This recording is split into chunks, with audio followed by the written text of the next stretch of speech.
V prvi fazi, ko se boste prijavili v sistem ISE-kataster, se vam bo odprlo tole osnovno okno, v katerem bodo seznami tehničnih postopkov. Tukaj noter se bojo beležili vsi izvozi, ki jih boste vi osebno naredili, oziroma vse oddaje elaboratov. Tukaj bodo vidni samo podatki o vaših izvozih in spremembah podatkov v sistemu ISE-katastra. Skozi te ikone boste delali izvoze podatkov in pa spremembe podatkov z elaboratom. V tem postopku boste oddali elaborat, naredili rezervacijo in pa tudi oddali objavo postopka. Med temi vašimi postopki lahko enostavno iščete po seznamu tehničnih postopkov, to je tale, ki ga gledamo, ali po seznamu elaboratov.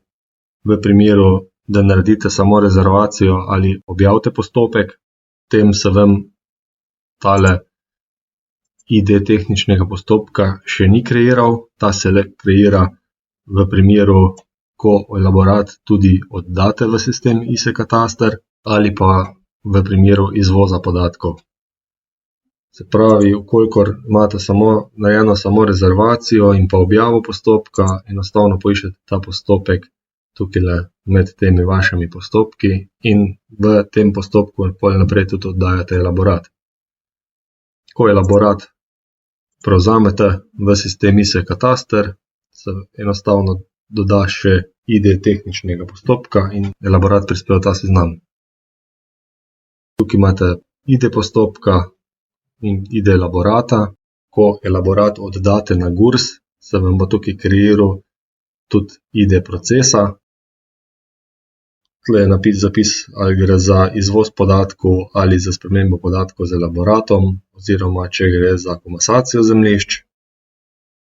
V komentar lahko, na primer, da lažje povežete to ID tehničnega postopka in pa ID elaborata s svojim naročilom, ki ga vodite interno, tako kot ste ga do sedaj vodili, recimo znotraj firme, enostavno opišete nek komentar, svoj delovni nalog in ta se vam bo pol tudi,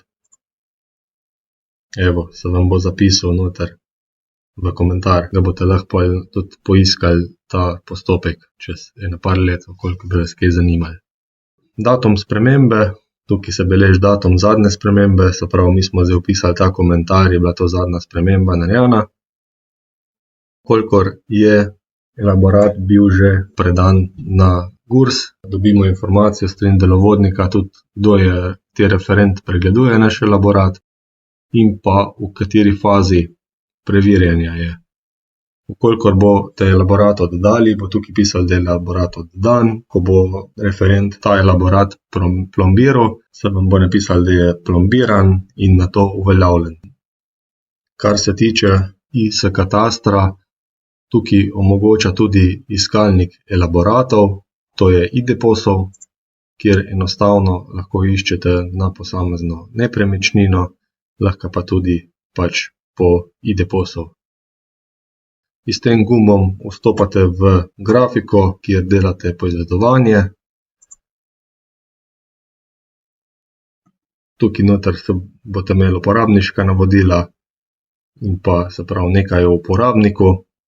V tem oknu pa se vam enostavno kreirajo nova sporočila, v primeru, da oddajate elaborat in da ne čakate v zavihku elaborata, kdaj bo oddan, greste lahko normalno delati katerikoli drugi elaborat oziroma se gibate po ISE-katastru in v tem sporočilu boste dobili novo številko, se pravi številka 1 se bo kreirala, boste šli pogledat, boste videli, da se vam je neka stvar v sistemu posodobila. Se pravi, v našem primeru je bil nek elaborat oddan.